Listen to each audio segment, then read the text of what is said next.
ہے تو پھر دولت بنانے کی ضرورت کیا ہے؟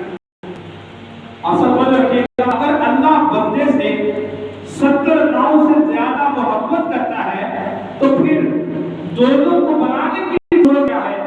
پھر یہ جنت دولت کا ماجرا کیا ہے؟ اللہ نے دولت کو کیوں بنایا ہے؟ آئیے دنیا میں یہ کہتا ہے اگر بیٹے کو تھوڑی سی تکلیف ہو تو ماں کا دل ہل جاتا ہے. بیٹے کو اگر کوئی تھپڑ بھی مار دے چاہے وہ حق پہ ہو یا نہ حق، اس کے بیٹے کو کوئی مارے ماں کے سامنے اگر کوئی اس کے بیٹے کو مارے تو ماں برداشت نہیں کرتی ہے. تو ماں برداشت نہیں کرتی. جب ماں برداشت نہیں کرتی تو مجھے یہ بتائیے گا کہ جو 70 ماؤں سے زیادہ محبت کرنے والا ہے وہ کیسے برداشت کرے گا؟ اس نے انسان کو پیدا فرمایا ہے، وہ کس طرح برداشت کرے گا کہ کوئی اس انسان کو ظلم کرے؟ تو میرے مسلمان بھائیوں، دو راستے ہیں. ایک راستہ حقوق اللہ کا ہے، ایک راستہ حقوق العباد کا ہے. دین اتنا مشکل نہیں ہے جتنا آپ لوگوں تک مشکل الفاظ میں پہنچا ہے. دین بہت آسان ہے، دین کے اندر بہت راستے ہیں، بڑی آسانیاں ہیں، لیکن وجہ کیا ہے کہ ہم نے قرآن کو چھوڑا ہے. قرآن سے جو استفادہ حاصل کرنا تھا ہم نے وہ چھوڑ دیا ہے. ہم کیا کرتے ہیں، کسی کا کوئی ٹک ٹاک کے اوپر فالوور ہے، ہم اس کو سن رہے ہیں. ہم نے جہاں سے دین لینا ہے، اہل بیت سے لینا ہے یا قرآن سے دین لینا، ہم وہاں سے دین نہیں لے رہے. تو جو جاتا ہوں میرے مسلمان بھائیوں، اللہ نے انسان بنا کر انسان سے محبت کا اظہار فرمایا. سب سے پہلا اظہار کیا فرمایا؟ سب سے پہلا اظہار فرمایا حضرت آدم علیہ السلام سے.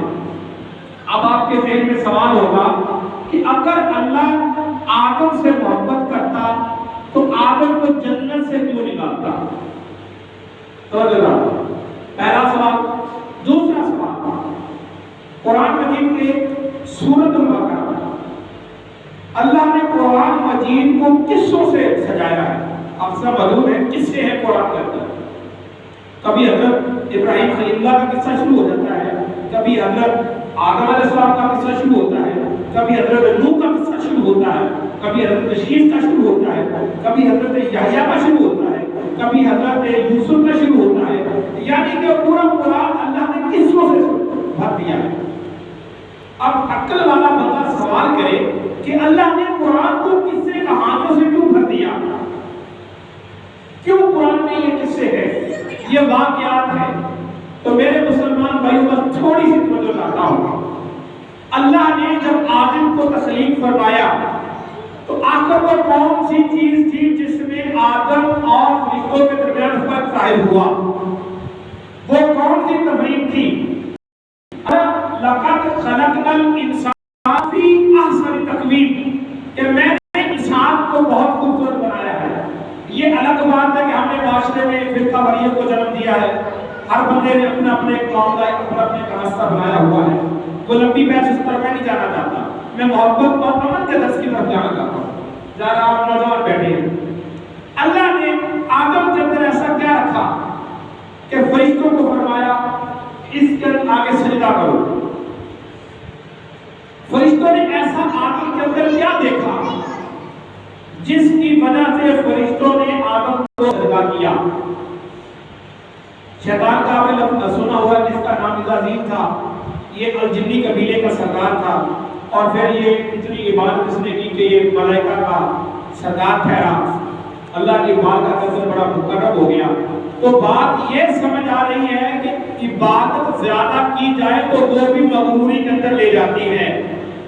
ہمیں یہ سمجھ آ رہا ہے کہ عبادت اگر زیادہ ہو جائے تو وہ بھی ہمیں اللہ سے مغرور کر دیتی ہے.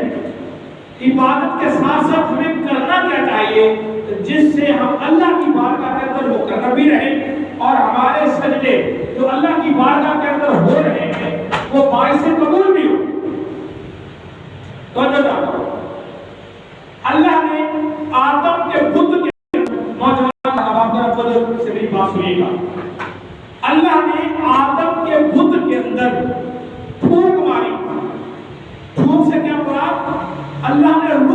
پھونکی. جب روح پھونکی تو آدم نے کیا کیا؟ آدم نے 1,24,000 انبیاء کی شکلوں کو دیکھا. وَعَلَّمَ آدَمَ الْأَسْمَاءَ. اللہ فرماتا ہے کہ میں نے آدم کو اسماء کا علم عطا کیا. تو میں یہاں پہ ایک مولوی صاحب پوچھے کہ میں نے پوچھا کہ اسماء کا حضرت کیا مطلب ہے، کون سے اسماء عطا کیے؟ اصل بدل جاؤں گا. کسی مولوی صاحب نے کہا کہ اسماء کا مطلب اللہ نے اس کو گیان کا علم عطا کیا، اللہ نے اس کو مولی کا علم عطا کیا، اللہ نے اس کو لہسن کا علم عطا کیا. نہیں بھائی، ہماری سوچ یہیں تک محدود ہوگی. آج ایک جو مجھے میرے شیخ کریم سے جو سبق ملا، آج میں وہ آپ تک پہنچانا چاہتا ہوں.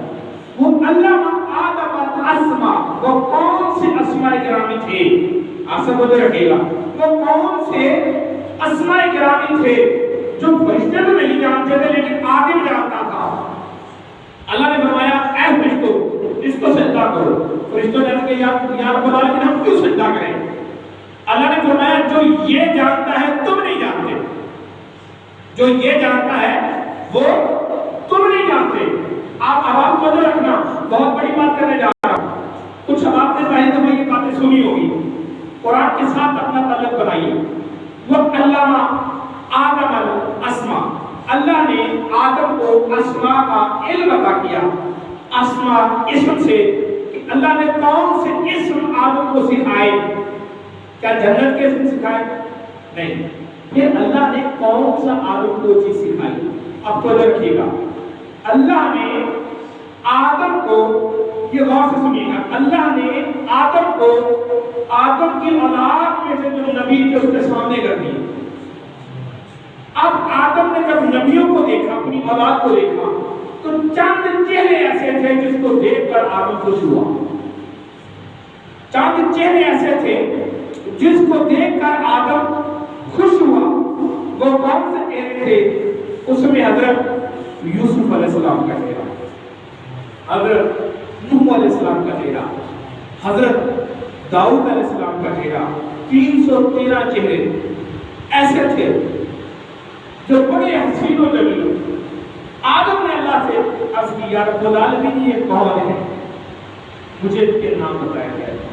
رب العالمین نے ایک ایک نام بتایا، یہ فلاں ہے، یہ تیرا فلاں بیٹا ہے، فلاں ہے، فلاں ہے. حضرت داؤد علیہ السلام کی جب باری آئی نا تو حضرت آدم کو داؤد علیہ السلام بڑے خوبصورت لگے.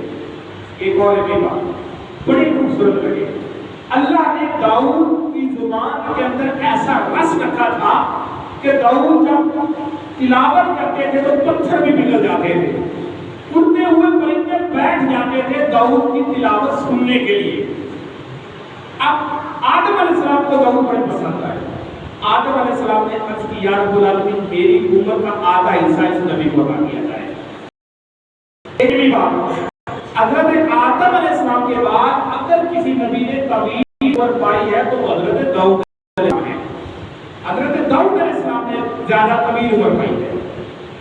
جب باری آئی تیرے اور میرے مدنی نجوال کی، جب آدم علیہ السلام نے حضرت محمد مصطفیٰ کے سے اللہ نے کو دیکھا، اشک کرو گے عرض کی یا اللہ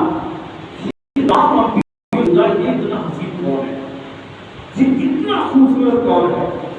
یار میں اپنے مصطفیٰ کی کیا تعریف کروں؟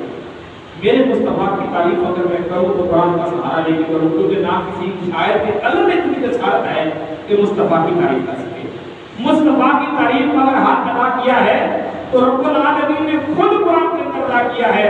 رب فرماتا ہے کہ واللیل اذا سجا، کہ محبوب مجھے تیری زلفوں کی قسم، والضحیٰ محبوب مجھے تیرے چہرے کی قسم، لاقسم بہذا البلد محبوب مجھے تیرے اس شہر کی قسم جہاں پہ تو رہتا ہے، یا ایھا المزمل محبوب مجھے تیری اس چادر کی قسم پہ تو اپنے اوپر اڑ لیتا ہے.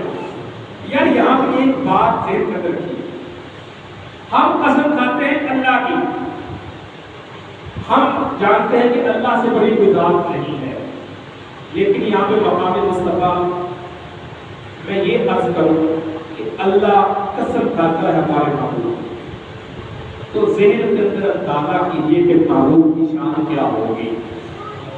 جب اللہ خود قسم کھائے کہ لا اقسم بہذا البلد، محبوب مجھے قسم ہے تیرے چہرے کی، محبوب مجھے قسم ہے تیری زلفوں کی.